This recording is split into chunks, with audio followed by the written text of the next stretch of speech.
Some kids learn to ride a bike at 7. You learn to read a room. Same age, very different childhood. Here's a question nobody asks. What's the first thing a parentified child learns to do before they learn to tie their shoes? Not clean, not cook. They learn to disappear on command, to go quiet the second a door slams too hard. That skill isn't taught. It's installed. Picture a kitchen table, 2 kids. One is doing homework. The other is doing math too, except her math is different. She's counting how many beers are left in the fridge and calculating how long until it's safe to ask for dinner. Nobody handed her that job. She just noticed nobody else was doing it. Psychologists have a name for this: parentification. The child becomes a parent's parent, but here's a part that gets left out every article about it. Parentification isn't always loud. Sometimes it's a kid quietly packing lunches for younger siblings because mom hasn't gotten out of bed in 3 days. Sometimes it's a 9-year-old translating divorce papers because English is the only language that survived the move. Small hands, adult weight. So why would a child accept a job like that? Here's the answer that surprises people. It's not love, it's chemistry. A child's nervous system is wired for one priority above all others: staying attached to the adult who feeds them. If chaos is the price of that attachment, the child will pay it every time, gladly, silently, because abandonment is scarier than exhaustion. That's not a character flaw. That's biology doing its job in a house that isn't safe enough for it. Here's a metaphor worth keeping. Picture a tree growing next to a wall. It doesn't stop growing, it just bends around the obstacle. And the bend becomes permanent. Years later, the wall is gone, but the tree is still bent. That's what happens to a parentified kid. The threat disappears, the shape stays. Now here's a question with an answer most people get wrong. What happens to the strong kid when they grow up? You'd think they become confident adults. They don't.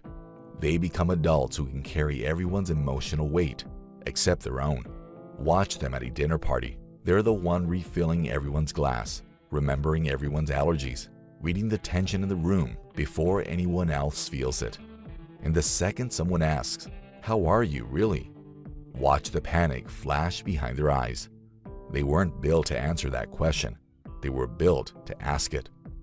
There's a specific kind of loneliness here worth naming. It's not being alone. It's being surrounded by people who think you're fine because you're so good at being fine. One woman once described it to a therapist like this: "I'm the emergency contact for everyone I know, and I have no idea who mine would be."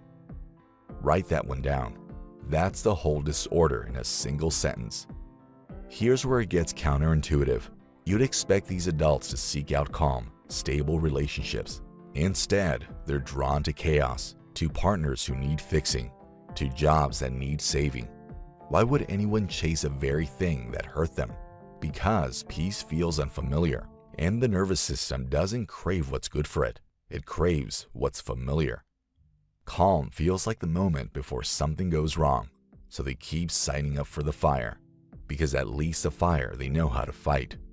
There is a phrase for this: competence as camouflage. The more capable you look, the less anyone checks if you're okay. Nobody sends a search party for the person who looks like they have it handled. That's the cruelest part of this whole pattern. The reward for surviving your childhood is that everyone assumes you don't need saving now either. So what actually breaks the cycle? Not therapy speak, not affirmations in the mirror. It starts with one blunt admission most people never say out loud: I was never a kid, and I'm allowed to grieve that.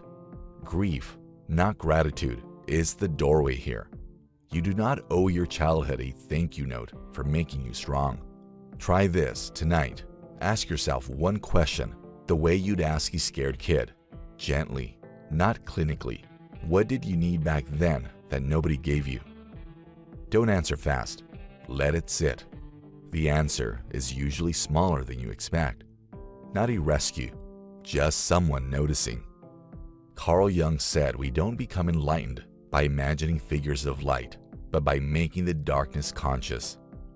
That's the whole assignment, not fixing the kid you were, just finally turning around and looking at them.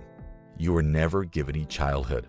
but you get to stop auditioning for love and start actually resting in it. That tree can still grow straight. It just needs someone to stop leaning on the wall.